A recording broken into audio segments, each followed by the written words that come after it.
going on, everybody? Welcome back to another exciting episode of the Viall Files Bachelorette Recap Edition. And we have the wonderful and delightful Zuri Hall back in studio with us. Do I get to talk this time? I always mess up when I'm supposed to say hi. Oh. Do I say hi or do I shut up? Hi. Hi. I can't get it right. I was like, what? I didn't let you talk. No. I know we do the intros. Yeah. Right. Okay. We'll keep it brief. We have the wonderful Glozell with us. Stay listening because unless you're listening to this Tuesday night, the Glozell episode is out. Glozell, great conversation, an absolute delight. We talk about it all. In vitro, yeah, pregnancy, everything from the cinnamon mushrooms, challenge to hugging Barack Obama. Yeah, there was, courting. Yeah, there was a lot of. It was a really. Yeah, I want to stay tuned. Hugging Barack. What was that like? Oh, she didn't let go. I wouldn't either. I mean, who would? She was a delight. I really enjoyed it. But make sure to listen to Glozell and I chitty chat after this episode. I think that's it. Merch? You want to talk about your merch line? Merch. Yeah, I didn't wear it. If you find yourself to be an introverted person and misrepresented, we have our new introverted line. I had a dream about it last night. Did you? Allie put a lot of work into it. So check us out at viallfiles.com. You did a good job. I'll put it on my social too. I was gonna wear it, but the shirt looked too good. Let's get to the episode. What are your thoughts so far, Zuri? I have a lot of thoughts. When I first started that episode, I was like, ooh, I don't know what's happening here. I don't know if I'm going to love this. Absolutely loved everything about it by the end of it. And it was the way that particularly Michelle was navigating really important conversations, but in a way that didn't beat you over the head with it. I resonate with her story so strongly because it's so similar to my own. I'm from the Midwest. I grew up feeling very often like the token Black girl in mostly white spaces. And so I felt for her, that weird teddy bear pummeled to death thing. Like at first, that's a weird date. Hell? Yeah. It was super weird. It was creepy. The guys were way too excited about it. And then when she started tearing up, I'm like, damn, girl, I feel you. Yeah. It well, Michelle has done an exceptional job. I think, like you said the word perfectly, navigating her role as the Bachelorette, which is very hard to do. And the lead is put in these kind of challenging situations to, make a interesting and compelling TV show. Right. Let's start at the beginning. Yep. With the one-on-one with Martin. I loved how it opened up because Michelle mentioned what I said last week. It's like, why are we just letting Martin off the hook with the fact that he had this conversation with Jamie and Jamie told him about the story, this rumor that Jamie had about the light-skinned baller, and then everyone was going around trying to figure out, what was Michelle talking about? Certainly Jamie knew, he didn't say anything, but also Martin knew. Yeah. And he didn't say anything. And so I thought maybe they were just holding it off to maybe, now that Jamie's gone, we need some more drama. So where's the drama going to come from? Yeah. And Michelle opens up and being like, I know that these two were friends, so I want to talk about it. Well, what are your thoughts of Martin so far? I kept trying to figure out what it was about Martin that had her even wanting to invest the energy or the time. No shade to Martin. I just didn't get it at first. You can shade Martin. The longer I looked at him, the more I was like, oh, he's hot. He's got it's hard to, there's a lot of distraction he's with the shaved sides and the bleached blonde hair. I love a frosted tip moment. And so that's a lot. But when you dig underneath it all, it's like, oh, this is an attractive man. I'm imagining that this translates differently in person. And so your willingness to put up with BS kind of rises with the attraction level. Is it behind it all, or because to me it's a very curated look? Yeah, that certainly startles you. I guess it's very personal trainer from Miami. Certainly, from a Bachelorette standpoint, this is a very aggressive look. So good for him for being bold enough. He showed up on the date with sleeveless button-up flannel, which I was like, what? And I've made some poor bold choices on the Bachelorette. So I'm not judging. Yeah. But I asked Natalie, she's like, I don't know, he pulls it off. He does pull off this very curated look. So we got to give him props for that. But is he attractive underneath it all, or has he figured out what works for him where he's like, I know it's bold, but like I can pull this off. He is who he is. And maybe a little bit of that. And that's what's attractive is when you just own it, opinions be damned. He certainly felt like he was comfortable in the look. It's his vibe. He's from Miami. It works for him. I found myself more attracted to him. And I use that term very loosely as that date went on. And so again, I'm sticking to the Michelle just thinks he's hot. And so she kind of is letting him. He has, he's an attractive guy. He also has swag. Yeah. You can tell, I mean, you don't shave lines into your forehead and your eyebrows and wear sleeveless button-up flannels. Lest we forget the eyebrow. If you don't. that's really doubling down on this. Like, he clearly has swag. So the combination of the outfit, the swag, what we know about his conversation with Jamie, and then early on, Michelle's like, listen, I know your boys, and obviously Jamie and I had this thing. And Martin, the way he answered it, which was kind of like, it's my, like, I know Martin. And I was like, where's Martin from? And I was like, it's fucking fun. Martin's popping bottle. Martin's a club rat.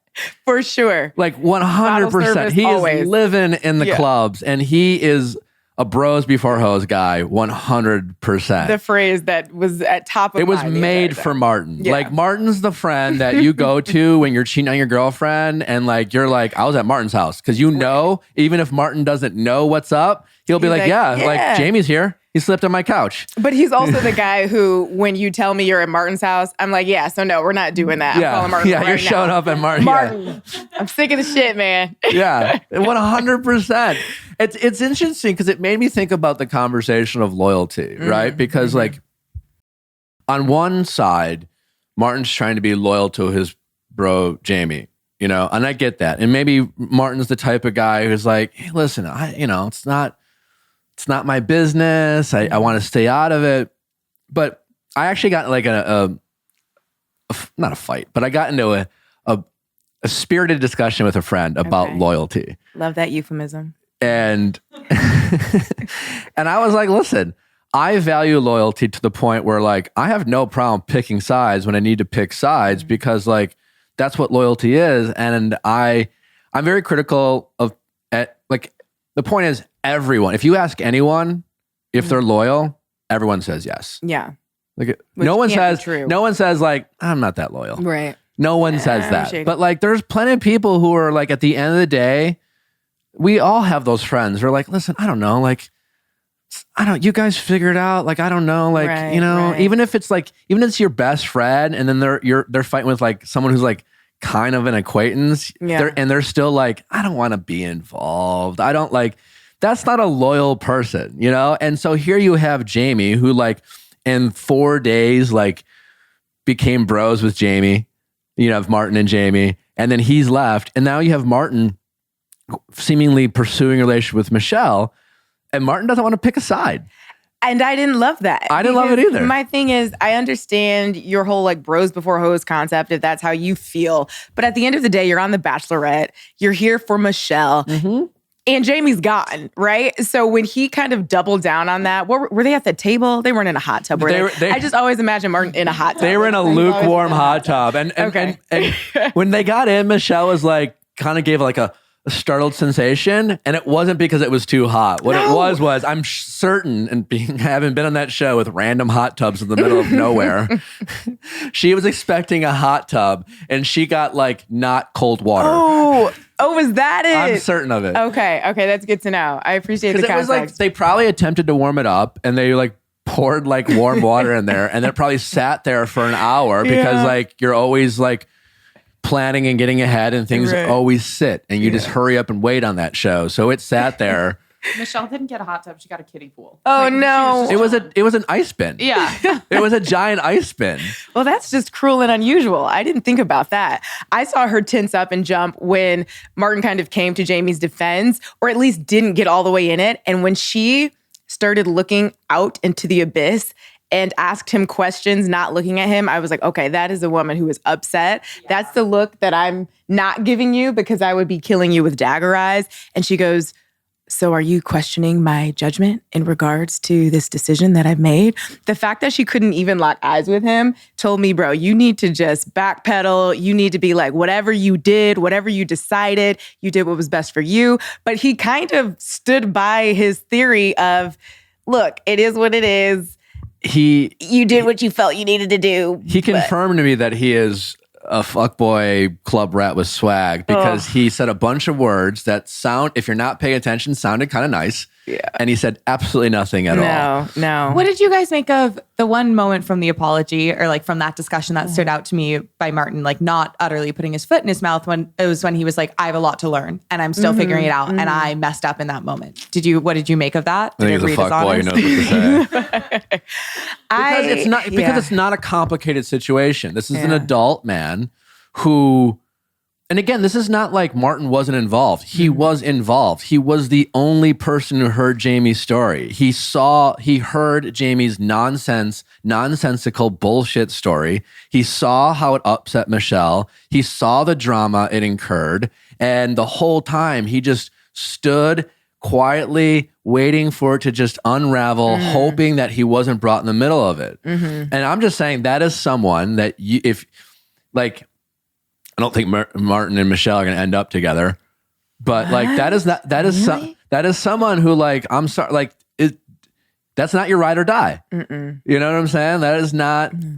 Jamie and Martin are ride or die. Maybe like they need to ride off into the sunset together. Yeah. Like Martin is the bros before hoes like saying was made for someone like Martin. And then when it like Miami, he's a club rat, 100%. Yeah. He's a personal trainer from Miami. So, and what I'm curious if we get a chance to interview Michelle, I want to know, I don't know if Martin will still be on the show, but I want to know when watching it back, if Michelle was, felt, misled by Martin by his omission of this, like knowing, by withholding, hey, like, calling out Jamie, knowing he's the one who brought that up, knowing he started that drama and said nothing at all. Yeah. I'm really curious what Michelle thinks about that. If I was a betting woman, I'd say she feels some type of way. I mean, she kind of looked like she felt some type of way in the hot tub when Martin, even if he wasn't overly defensive of Jamie, he certainly wasn't ride or die for Michelle in that moment. And she could sense it. She was visibly uncomfortable, if you ask me. She was tensing up. Like, if this man tries to find a way to defend this other man in this moment. And honestly, what I felt most bad about with Michelle was that kind of was the theme of the episode. These guys having each other's back and her feeling like she's just happy to be there. It's called the Bachelorette and they're really there having this massive slumber party with each other. And there's just this hot chick who's kind of annoying them because they're supposed to woo her. Yeah, it happens often, I think, on the Bachelorette. And it's this weird thing because, like, it's damned if you do, damned if you don't in that world. Because I don't know how many of these guys have watched the show, but we all know that, like, taking initiative in that world is often perceived as disrespectful, and not waiting your turn. And, like, if you've had too much time, right? So your front runners was Brandon on that pillow fight date? Yeah, he was. So all the front runners, the Joe, Brandon, Nayte, were all on that date. And often in that world, front runners are like, I've gotten my validation, I've gotten my roses, like I don't need to fight with these guys in a group setting. Like I don't need to do that. And the thing was, they didn't even have to fight, though. There was such a lack of interest or proactivity, if that's the word I'm looking for, about talking with her, that you could easily just go up and be like, hey, Michelle, you having fun at the slumber party where nobody's talking to you? Totally. I'm just saying, like, from the mindset of these guys, I can see how it started that way, but it was surprising that, like, no one... It felt like a matter of obliviousness. They all just seemed so oblivious. Not a single one of them noticed that she's standing there by herself. Yeah. And you could, like, whether you're Nayte, Joe, or any of the guys, like, no one said pull Michelle aside. They were literally excluding her. They were like, no. Like, we want we want to punch each other in the stomach. Yeah. Oh my God. Basically. They were like, no. Like we want to do this. Like, you, girl. I didn't do sit-ups for 4 months in a row. Can we talk about Olu's abs, please? When do we get to that part? Impressive. Good God. Yeah. Gorgeous man. Yeah, his body. I took a moment, but despite all that, he was the one who was like, let's have a strong ab competition. And clearly he was like, I did not work out this hard to not have someone punch me in the stomach on national television and me be like unaffected by this. So like, I need this to happen. Michelle, you're going to have to wait. Like, it was a moment. It happened. Good for him. I'm not mad at it. If I had those abs, I'd probably feel the same way. Temperatures are cooling off, but you do not have to say goodbye to that tropical feeling. No, not when you introduce Rum Haven Caribbean rum into your liquor cabinet. Is that bar cart? Bar cart, whatever, cupboard. Doesn't matter. A Rum Haven, delicious drink that's able to be enjoyed on its own with maybe a cube of ice, maybe without a cube of ice. Or it's a great and delicious cocktails like the Haven on Earth, which is sweet pineapple and club soda. Haven in Hell, which is spicy jalapeno, chili peppers, pineapple, and lime for that spicy sweet taste. Cocojito, Heavenly Cider, all delicious ways to enjoy Rum Haven. The best part about Rum Haven, other than it's a delicious taste, is that it's made with real coconut water. And it also has no artificial flavors or preservatives, so it doesn't have things that aren't good for you that you don't need, that don't affect the taste in any way.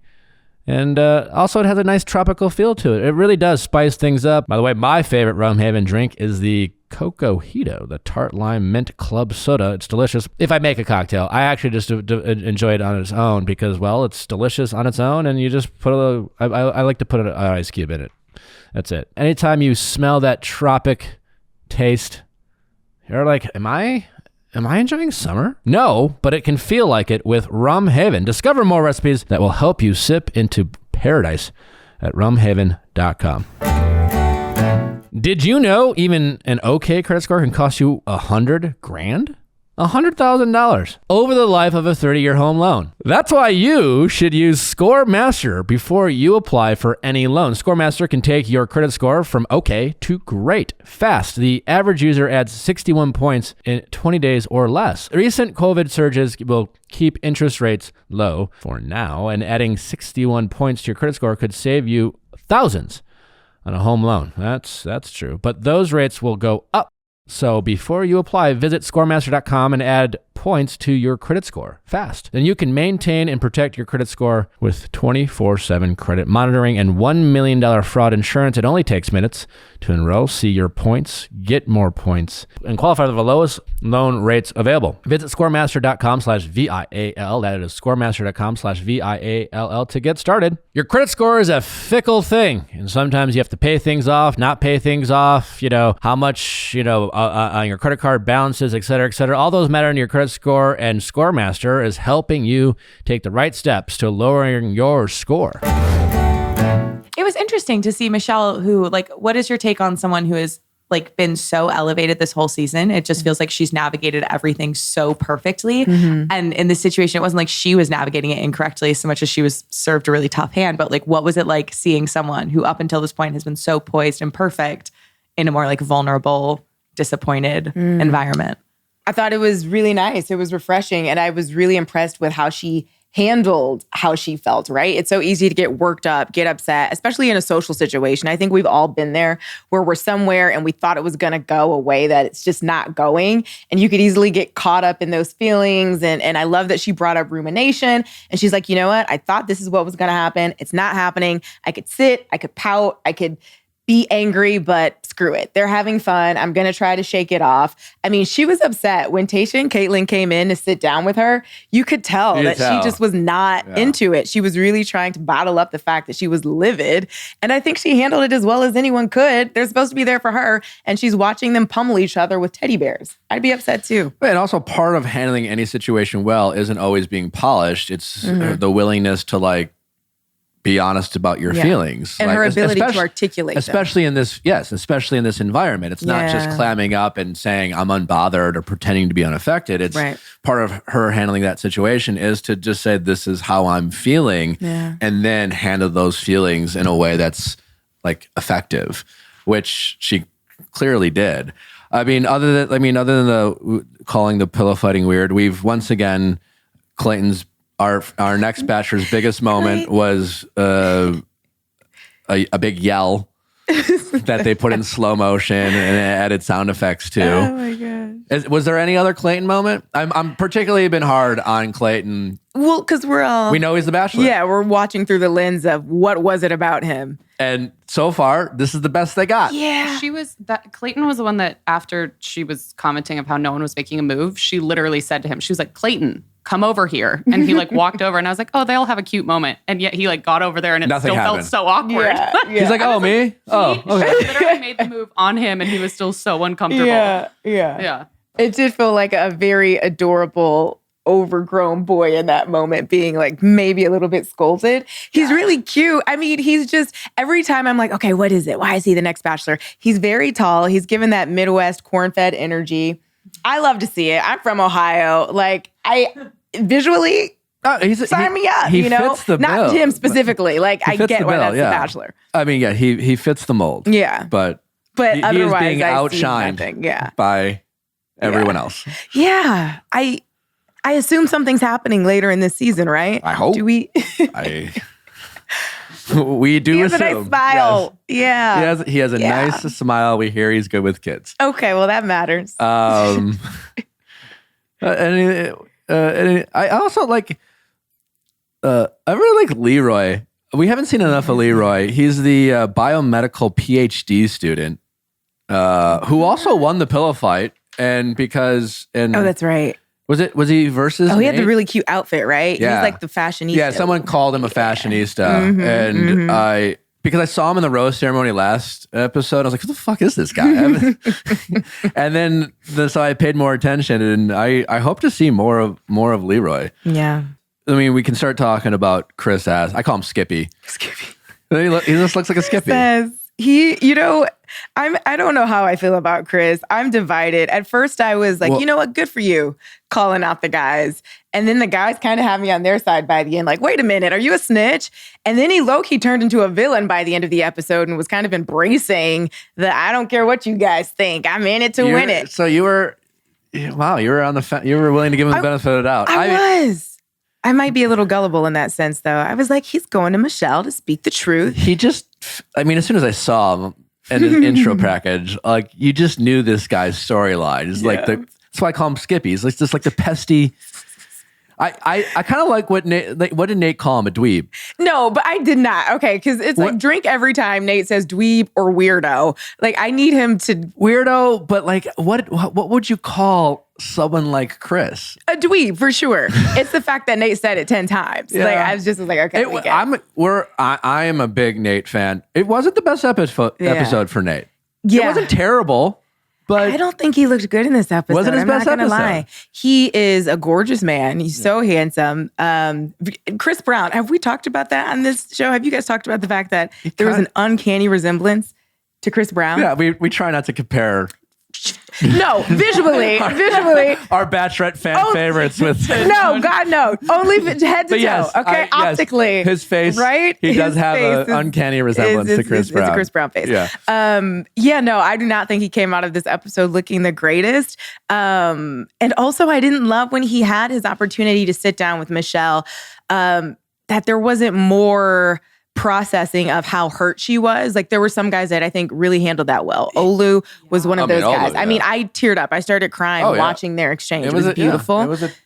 Yeah. In Nate's defense, he had to spend most of his time defending himself against Chris S's allegations. Well, those are actually two different combos? Two different moments. So, right. First, Nate was just like, I'm sorry you felt that way. So like team Nate and Olu and the rest of the guys win the pillow fight, and then the other guy, like Chris and Joe, go home, right? No, that's right. And then Nate sits down with Michelle, and Michelle addresses the group and says, kind of like, "What the fuck, guys?" Yeah. And we've seen moments like this in the past where, like, I mean, I think this is a theme with the Bachelorette. I think the guys get in this kind of bromance mode and don't know what to do. And so we've seen and it's the guys always feel like truly ashamed, which, rightfully so. You're calling out a bunch of adult men for pretending they're in middle school again. Yeah. And like you could tell that they knew. They're like, fuck yeah. Like I was like stuffing cotton candy down Brendan's throat and like having fun doing it. And like, what the fuck? Like you could see the shame in their eyes. And yeah, Nayte has showed an aloof side to him, which, that's a good word for it. That's who he is. Not, you gotta take the good with your bad. I mean, if this is Nayte's worst episode, then whatever. But it wasn't. He definitely showed like he has, because like it's funny because up until this point, I've really liked the way Nayte has shown his confidence in moments of like, I'm not going to let that bother me. You saw the drama. It's like, I'm going to be unbothered by, like when Joe was outshining everyone on the basketball date, and Joe is a great looking guy. Yeah. He's got the skills. He's from Minneapolis. He knows Michelle. A lot of reasons to be threatened and insecure. And Nayte was like, he wasn't threatened. Yeah. I mean, what am I going to do? I love how Nayte called out Jamie and said, are you insecure about Joe? Like, I love that he brought Joe up and without like keeping him. So I loved how he showed that confidence, but that confidence has trickled over into this episode. And I have no problem with him being too confident. In fact, a lot of what Chris S. did to Nayte reminded me a lot of like when I was on Andy's season, where like I got the first impression rose, I got an early one-on-one date, and like I was surprised how I felt the connection with this girl. And like, yeah, I guess I felt confident. Yeah. I wasn't like going around like I'm gonna win. And then one day all the guys were like, you think you're the front runner. I'm like, huh? Like out of nowhere, they just started to be like, because like I felt confident. Yeah. I mean, and that was weaponized and used against me. Like, what the fuck? So when Nayte said, when the group date card was presented and Nayte made a comment, which, by the way, they go around the room and every guy's like giving the reaction to being on a date card, right? So they show Nate's reaction, which is, I'm not going to sweat it. Like, I'll get one eventually. Yeah. That's a reasonable statement. Of course you're going to get one eventually. And by the way, the only reason why Nayte or Joe hasn't gotten a one-on-one, we found out at the end of the episode, because they're about to go to Minneapolis. Because these fucking dates stuck in like the desert aren't the best. They're about to travel, and they're like, Michelle, like, your favorites? Why don't we just hold off? Let's take some of the other guys on these dates. And Michelle's like, okay. So like that's why Nayte, like they don't know that. We didn't know that, but now we know that. So, but of course, why shouldn't Nayte expect a one-on-one? Like, why is it so wrong to show your confidence? He didn't say this is in the bag. Yeah. He just said, I think I'm going to get a one-on-one. I'll get that opportunity at some point. So I'm not sweating. There's 6 or 7 one-on-ones. Yeah. I think I'm going to be one of 6 or 7. I'm going to go on a limb and think I'm in her top 7. Oh my God. Numbers game. Whoa. Like, God forbid. Yeah. And, and he said it, and then someone like the short, scrawny, Skippy looking guy Chris S. is somehow bothered by the fact that of course he's bothered by the fact that this is like so like textbook complex. I had no problem Nayte saying that. What I am critical of Nayte is when Michelle, we're fast forwarding a little bit because so like when let's rewind. When Michelle addressed the group, yes, Nayte addressing his behavior, the men's behavior, and specifically his, because every guy had to kind of speak for themselves, was just kind of like, underwhelming. Just like, like he's posting up on the couch, he's got the arm. And sometimes we get stuck in like these comfortable positions and then we realize, I look too casual. So like I'm willing to give him the benefit. Like I don't give a shit. Yeah. Right. And that doesn't necessarily mean he doesn't, but it was a bad look. It was a bad look. Come on. It was a bad look. I get it. Like, I am not against Nayte. Again, I think he's handsome. I think he's charming. I like his confidence. Who doesn't want a confident man or woman?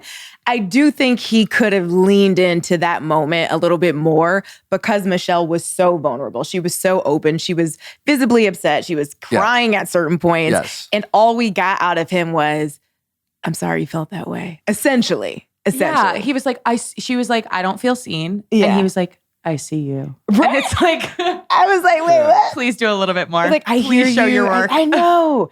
It felt very like, do you guys remember the Whitney Houston quote? She's like, I can believe what you feel. It's like the most like, I hear what you're saying. It's not really hitting home, but like, I'm doing no emotional labor, like, right. and like actually no like, heavy lifting. engaging with this feeling of yours. Yeah. It was like, it was an opportunity for him to make Michelle feel like connecting with her was important to him. And he dropped that ball. Didn't take She that literally opportunity. was so direct with Nayte specifically. She said, I'm always the one who's been giving more, but like my soulmate has to be reciprocating that. I have to make sure like that this is like, she literally spelled it out for him individually. She's like, She she pulled basically him. says like, you're my You're front it. runner. Yes. And But he still show me didn't you But respond. like, I want you to maintain your pole position. And yeah, no, he dropped, it was Right. not a good, It was very much help me help you. And he did not do that. And I feel like Michelle pulled him to speak to, probably because she was like, I don't trust that one of these men is going to actually take the initiative Right. to talk to me. But then she chose Nayte. Yeah. He had every opportunity. yeah, it was not his best showing, you know, but none of us are perfect. And we'll No. see if Nayte can rebound. Yeah. You know, we need layers and ups and downs. So we will see. But Olu, Olu. I mean, and yeah, he took the time to empathize with Michelle, and you know, he's got this sister, and maybe it was easier for him to empathize because he saw Michelle and a sister. But like, it was the effort of empathizing, right, and allowing himself to feel what Michelle was feeling. Right. Right? Because, you know, a lot of guys have sisters and they don't take the time to connect with the emotions that like their partners might have and see it in their partners. So yeah, I agree. It was a great moment. I think he triggered all of us. You know, a little scratchy throat, and it was great because also the juxtaposition of him being With the abs, you know, and like, hot and, you know, and he was like, before he's doing the pillow fight, he's doing this Yes. like weird kind of like dance, like that, like he's trying to, you know, intimidate his competitors. Right. And it's like, okay, he giving kind of meathead vibes. And the then, duality. and then the turn, he just goes into this very empathetic, very emotional, very in touch. Yep. I'm not too man enough to cry. That's the best you of know? both worlds. Love, yeah. And Best of so both worlds. really love that from Yeah. him. It was really great. He's one of my faves right now. And well deserving, obviously, of the group date rose. I think my favorite part is that, like, usually the Bachelorette or the Bachelor will go around the room and go like, "Olu, like, thanks for sharing," and then like, "Nayte, like, really enjoyed our conversation." She's like, "Olu, Come get this rose. you're the only one who's remotely deserving of this rose." So props to Olu. We love it. Now the Bella twins show up. I mean, props to the Bella That was twins. fun. Love the Bella twins. Great. Yeah. Pillow fight, I guess. You know, cool. Rick's one-on-one. Wait, why did you make that face? I kind of agree with Amanda. What? No, hold on, guys. Why? Well, first of all, I just can't shake the It was a SNL face of just. episode We'd have to now. describe Amanda's Sorry face, for which the is more podcast like medium. Oh, right. So there's a face. like I was expecting to eat a really good orange, and it's like there's just something not quite right about it. Like a little bit quizzical, I would say. Wait, were you becoming more confused or skeptical as the date went on, or was it from jump something about Rick just isn't? No, hitting it for was you? just more like meh. It's like I've said before, he looks like he's always just given blood. Like he always has like a kind of pasty face. He looks like he's Yeah. kind of on the verge of passing out at all times, which no shade. It's probably a very stressful situation. Yeah, maybe just an iron deficiency. We can get the man some supplements. Someone get There are this man ways to vitamin fix D. this. Yes. I don't know. I don't have any negative things to say. No, he I'm seems with like you. a sweet, nice guy. Yeah. You know, like he's like a poor man's Michael. Hey, you know, like I find it interesting though, because you were like, so for Jamie's one-on-one, you're like, how can we judge this man based on what he's been through? And now it's like, well, screw Rick. I didn't say screw Rick. Rick's been through a lot. I know. Zuri and I are like, Also, like You were so like defensive of Jamie on that date because of what he'd been through and because of his story. his story was very like, fuck. I mean, and also, Natalie actually said this, is like, Rick's not as good of a storyteller as Michael because Rick told his sad story and his father passed away and there was some, but he definitely, when he got to the end, kind of like tapered off, which I respect. Like how, that's a very personal stories of sensationalize like the truth of your tragedy. I understand. And I totally respect that. But Jamie went all in, and now we know Jamie to be a bit of a liar. But in the moment of Jamie's story, it was a hell of a story. Okay, but do you want to potentially be engaged to like a hell of a storyteller or a guy I'm who's responding like, to Allie's like critique of me just like being like, oh shit, damn, that's your mom killed herself and you're like trying to like take care of your sister and like, I was, and Jamie's like, and then he was gone, and so I guess he just didn't strike at the heartstrings. What was what was redeeming about Rick? Like, how did you watch that date? I thought he was really sweet. I wondered if the notes in the box were a plant, to be quite frank. Right? Obviously. I was like, they're probably all on the same handwriting. I'm like, okay, this is all the same. Weirdly, Chris Harrison's handwriting for date cards. So that was my first, like, okay, I guess. Did Chris Harrison show up and like walk through this woods with Lauren Zima? Or like, what's up? I thought that Rick was very sweet and he was very honest and I believed him. It wasn't sexy. The story wasn't like twists and turns and punchlines, but I am attracted to honesty even when it's a little bit awkward. And I think he was trying his best to just speak his truth in a way that she could understand. I am not blown away by him. I think he's cute. I don't see him going all the way, but I think I'm starting to sound like what your face looked like, which was slightly quizzical. No, listen, we like Rick. We think nothing bad to say. Of the group of men, he's seems like a stand-up guy. That, like there's, eventually I'll meet some of these guys and some of them I'll be like, you fucking suck. Like I'll see behind the facade of who they're pretending to be on the show versus who they are. And I think Rick is someone, we're seeing who Rick is, which is an empathetic, man who's comfortable constantly being in his feelings, certainly has dealt with, some tragedy. And for the right woman, he is going to be a kind, gentle partner that will make her really happy. Right. I just don't think it's Michelle. I just don't think it's Michelle. I also think it's interesting that Rick and Martin, someone who's already shown that he can check in on Michelle, like, I kind of get the sense that Rick would have noticed on the group date had he been there that nobody was paying attention to her. Yeah. Like I feel like he has that kind of skill set. Yep, 100%. And I agree that Martin might have but for two very different reasons. Rick being like, I feel like there's some energy in this room and I need to connect with it. And Martin sees it as like prey in the club where he sees like the person he knows that he's like, this person needs my help and I need to get her a shot. He's clearing the path through VIP. He looks off into the distance, like sniffs and is like, someone needs me. And he points, up here, I got a bottle, He's got Grey Goose in his belt. He has the bouncer. But yes, I agree that I think Martin would have noticed that. Can we talk about how our lovely friend of show, Andy Grammer, made a little appearance? Yeah, we did. Lovely man. Andy Grammer shows up, friend of show. Great performance. I think they all single. I liked it. It's a great song. Lease on Life. Shout out.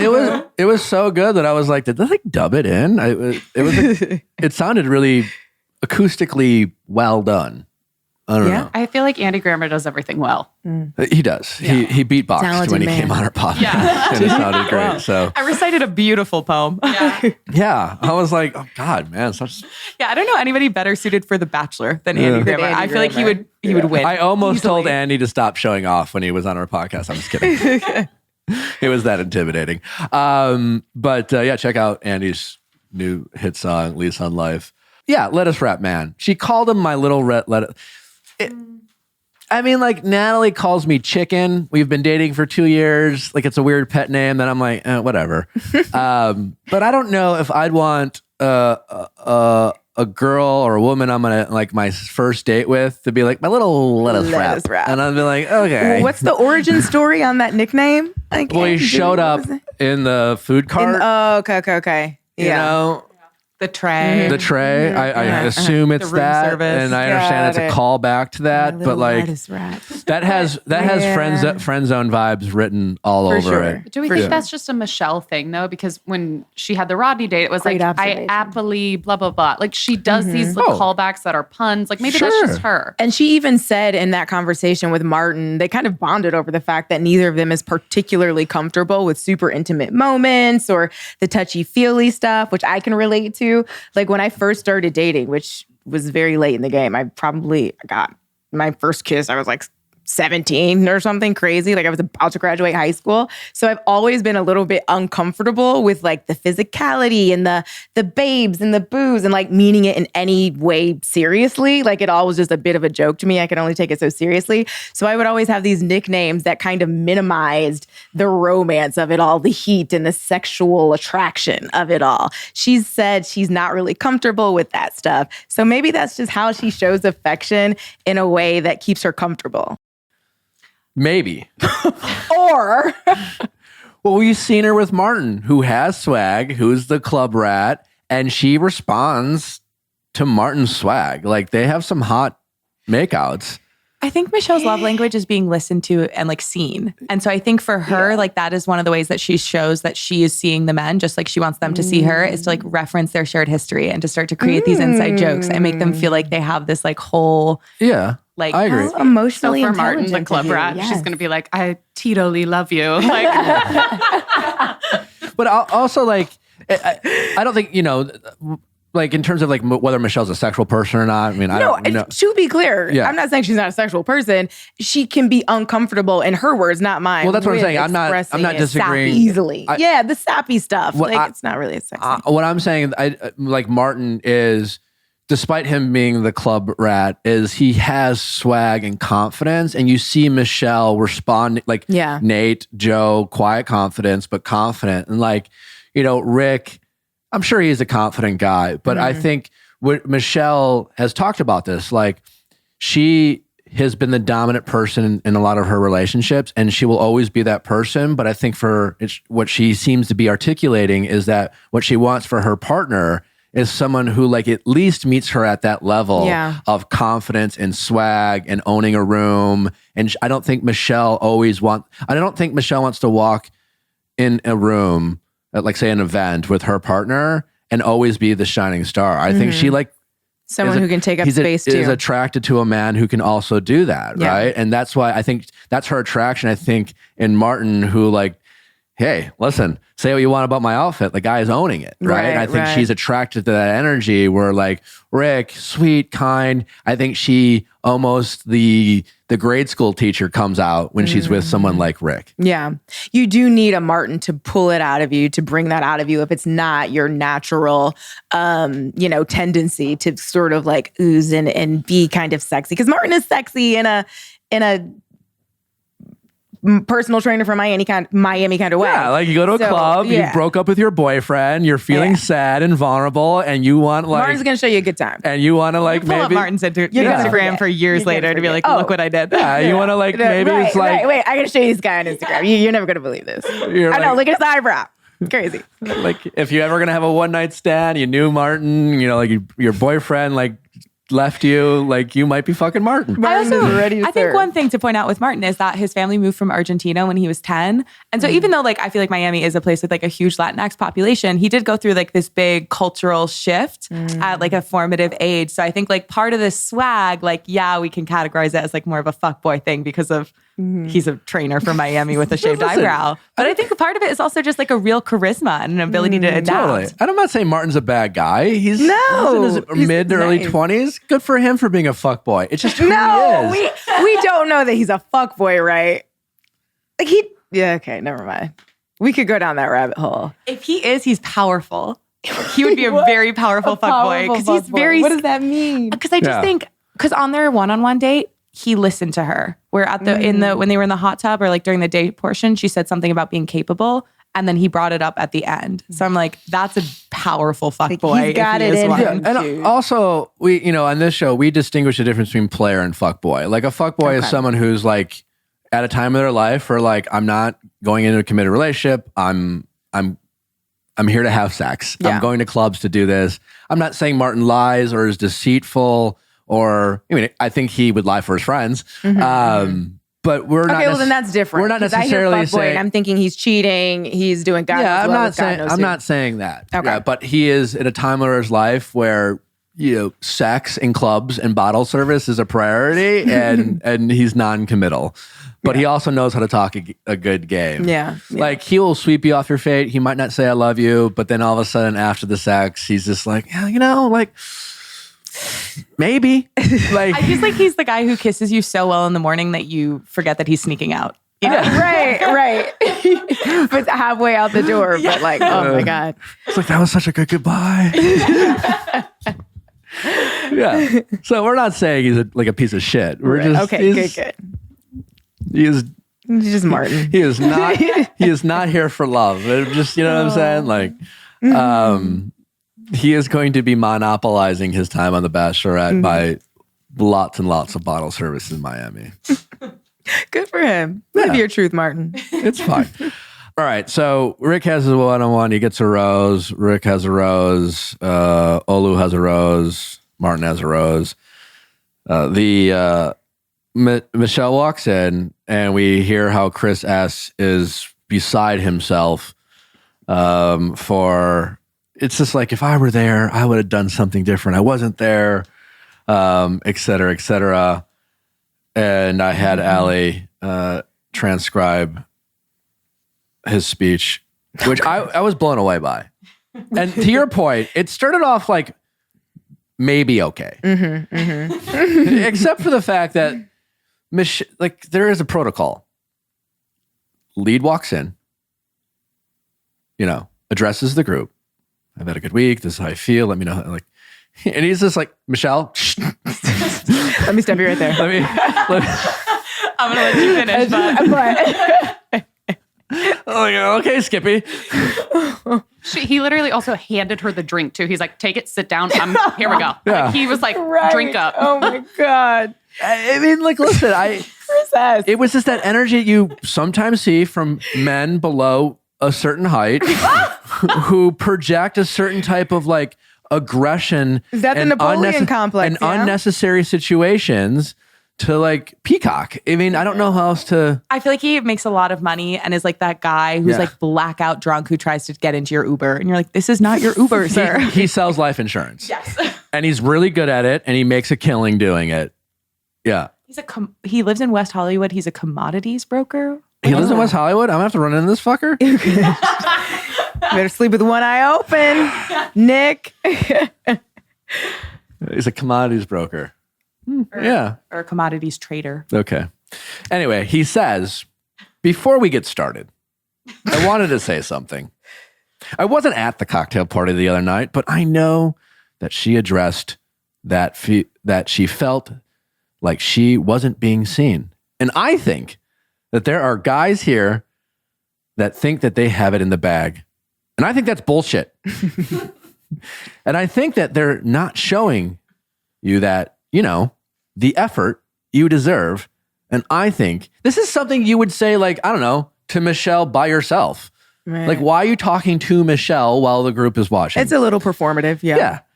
Anyway, the effort that you deserve. And I think that you should give time. I think that you should give time. Now he's telling Michelle what to do. Mm-hmm. What the fuck was that? Come on, Skippy. Or maybe he could be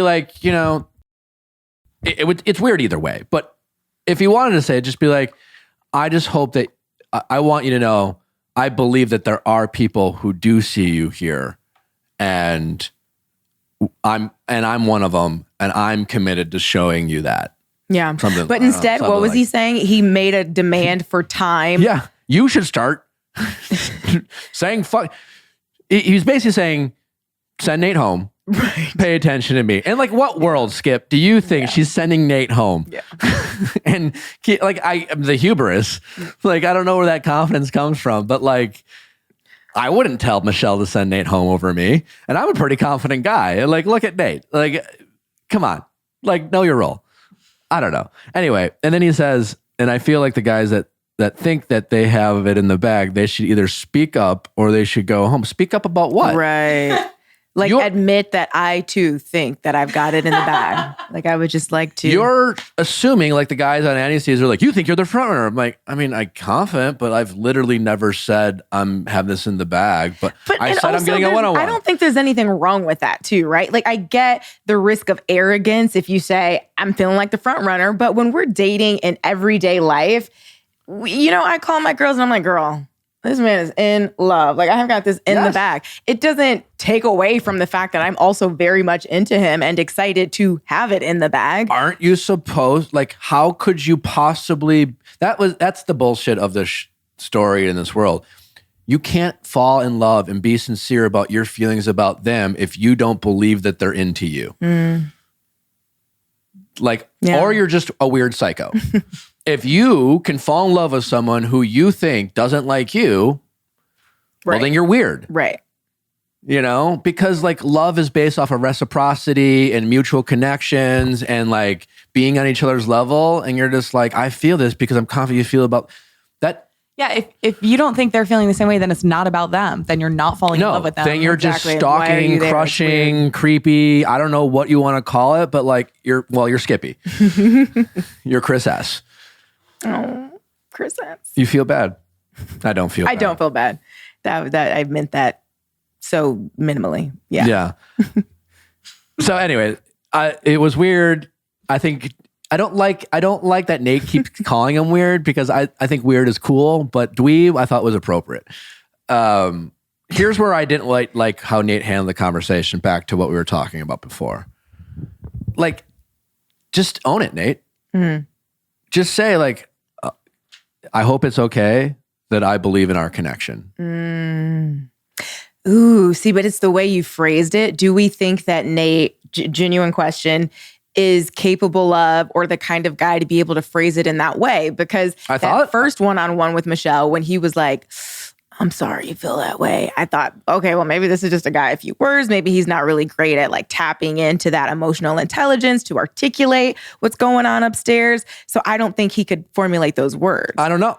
Prior to this episode, I had high hopes for Nayte. I thought, to say, are you intimidated by Joe was a thoughtful, I mean, I'm not trying to give him some sort of medal about like, but like he was saying things, and certainly maybe we're just hearing his best moments through the edit, but he was saying things and at times where I was like, I like that he said that. Yeah. Like if I were in Nayte's shoes, I wish I would have said something like that, or I would have wanted to think I would have said something like that. So I had high expectations of Nayte, thinking that, yes, all he had to say is, you've been confident the whole time, Nayte. Now's not the time to stop. Right. And instead of like not knowing what to say and kind of being like, I mean, I don't even know what he said. It was kind of nothing. He didn't say anything. He really didn't say anything in that first sit down. He was just like, essentially, I'm sorry you feel that way. Yeah. And even that, I only halfway bought. It didn't even seem like he was processing how hurt she was. And I'm not saying that was like fuck boy not processing it. I'm just like, I don't think he understood the gravity of her emotion. Well, and then when he was about the Chris stuff, he got defensive and made it about Chris almost, being like, I don't know why these guys are like talk. Dude, he kind of took the bait, right? And Chris clearly was just baiting him. Yeah, he took the bait. Yeah. And I wish he would have been like, yes, I am confident, and I'm also just excited, and I hope it's okay that I believe in this connection I think we're forming. But I just want to make it clear, I don't think I have it in the bag. I heard you on the group date. I've been thinking a lot about it.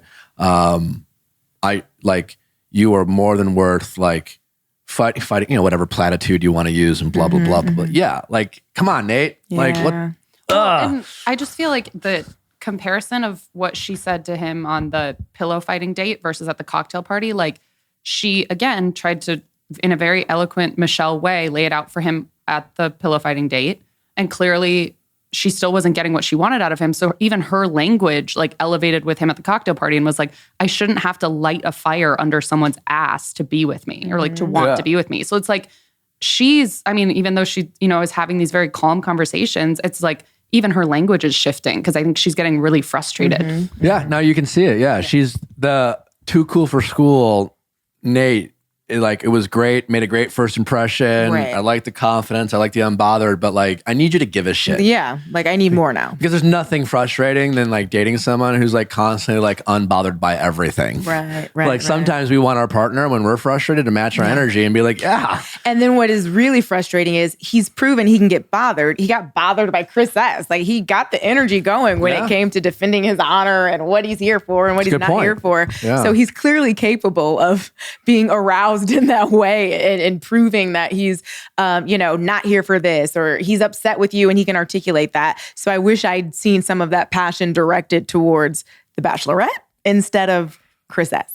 That's a great point. He does confront Chris S. Chris S. has proven he's just here proving that he's just fucking annoying.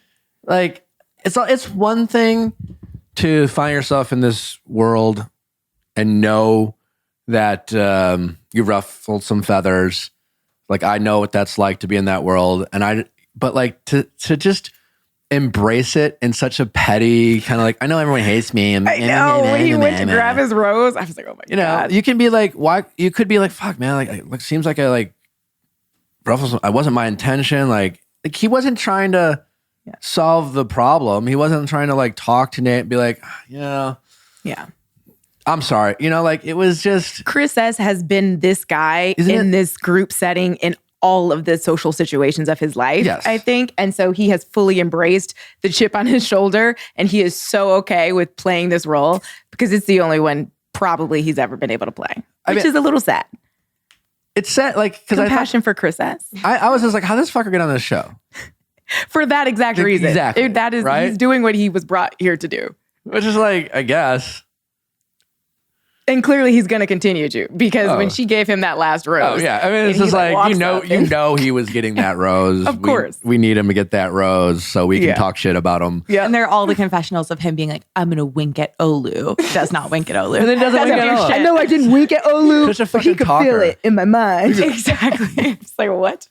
It's like all talk. Yeah. Also, like, you know what? You weren't there, Chris. And we saw Olu open up and be a man and be like, and so like, shut the fuck up, Chris. Like, Olu can say whatever he wants to you. Like, I don't know. And because it was, because like Chris wasn't like, if this was about Nayte, Chris, fine.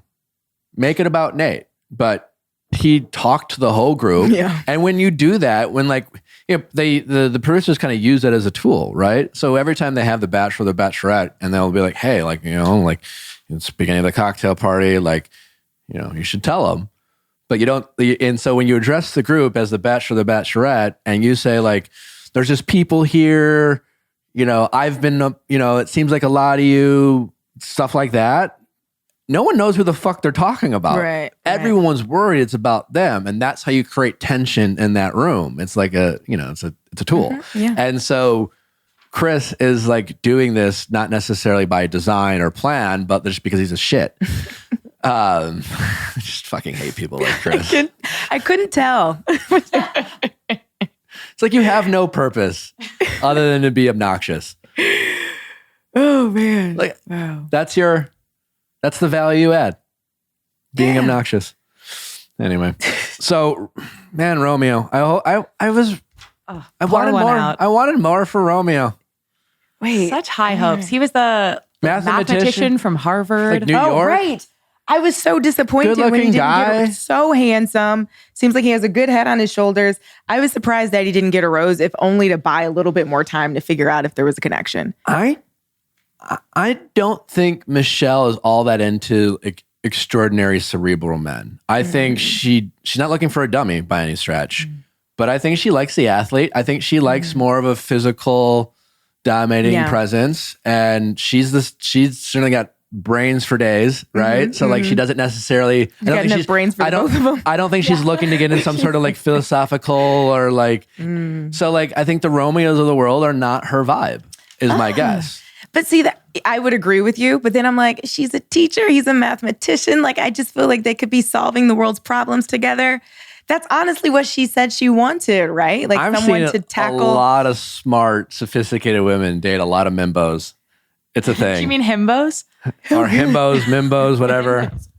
And I'm not saying she's into she's not looking for a dummy, but I'm just saying it doesn't take much.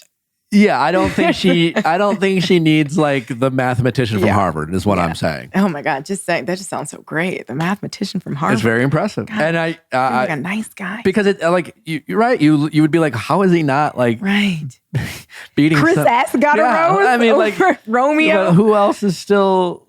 I mean, Clayton. I mean, he's the fucking bachelor. But like even like we love Rick. He's nice, but like how Romeo? Like and we get why Rodney's there. Because he showed us this very fun side. Will also like Will. It's gone. It's disappointing. I was okay with Will not being there. You didn't like Will? I kind of like. No, I did not like him. I just was like, okay, he can go. But Romeo, I really was like, oh, this is top 3 just on site. Well, that's the thing, like when they're casting, right? You got your Chris S's who's just like, you don't stand a chance, but like we all know are here. Right. And then your Peters and things like that. And Romeo was casted for Michelle. Right. Right. But there's a lot of people who are casted for the leads who the leads just end up not being into, and they're just not good TV.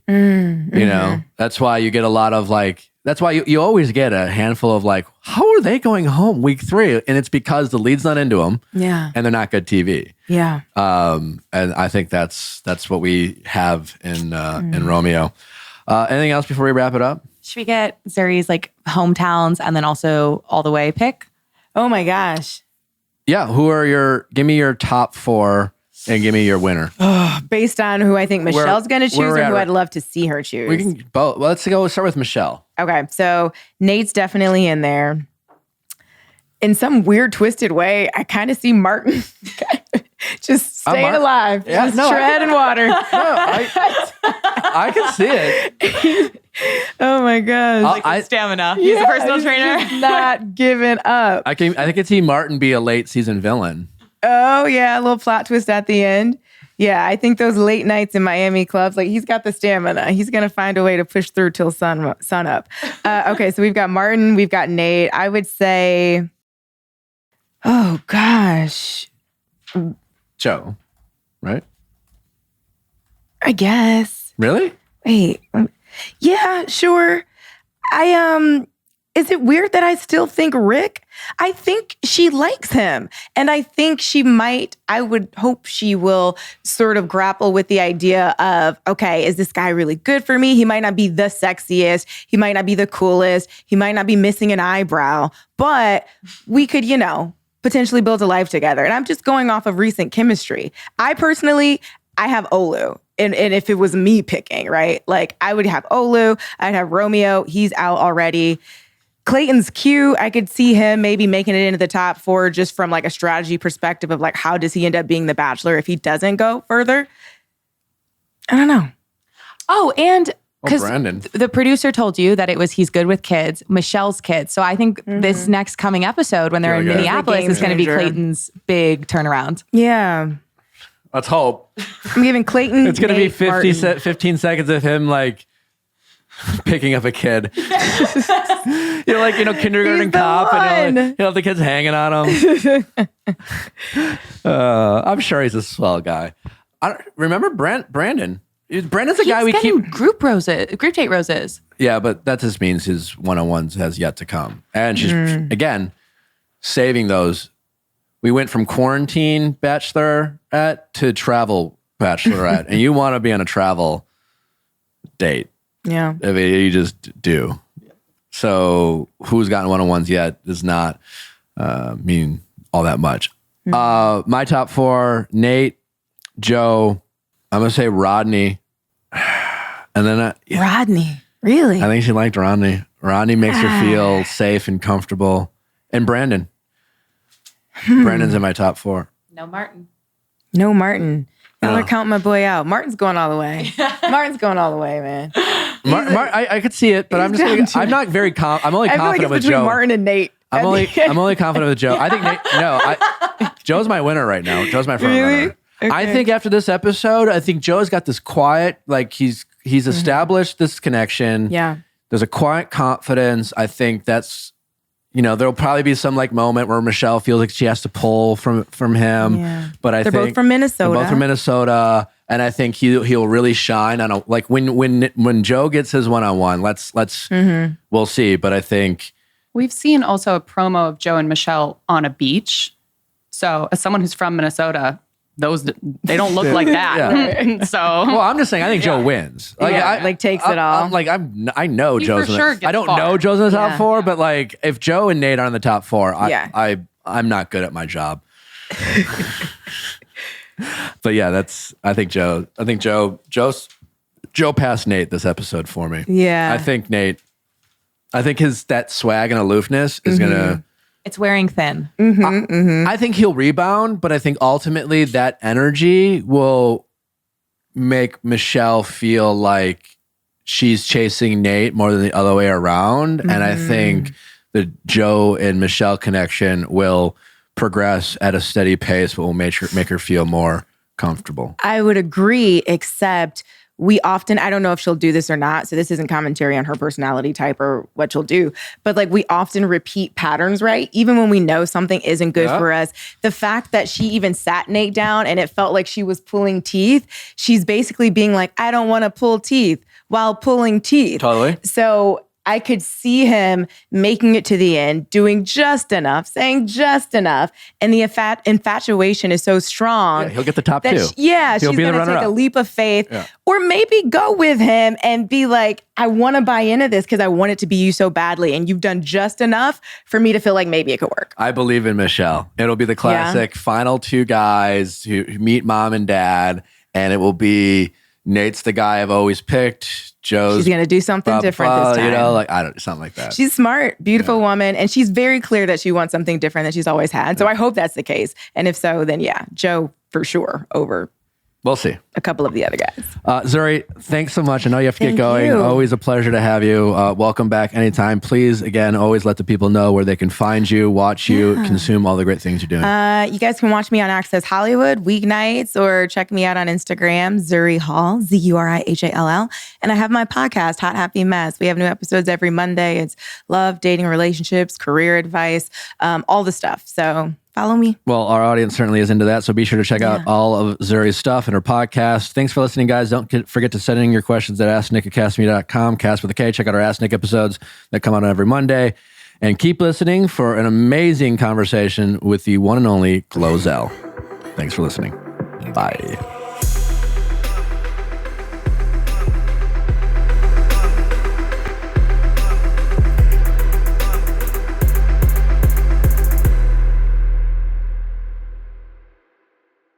Hey guys, thanks for watching. But before you go, make sure you like, subscribe, and ring that bell so you don't miss any future videos like our Monday's Ask Nick, especially if you're looking for some relationship stories and relationship advice, as well as our Wednesday interviews with your favorite celebrities and experts. See you next time.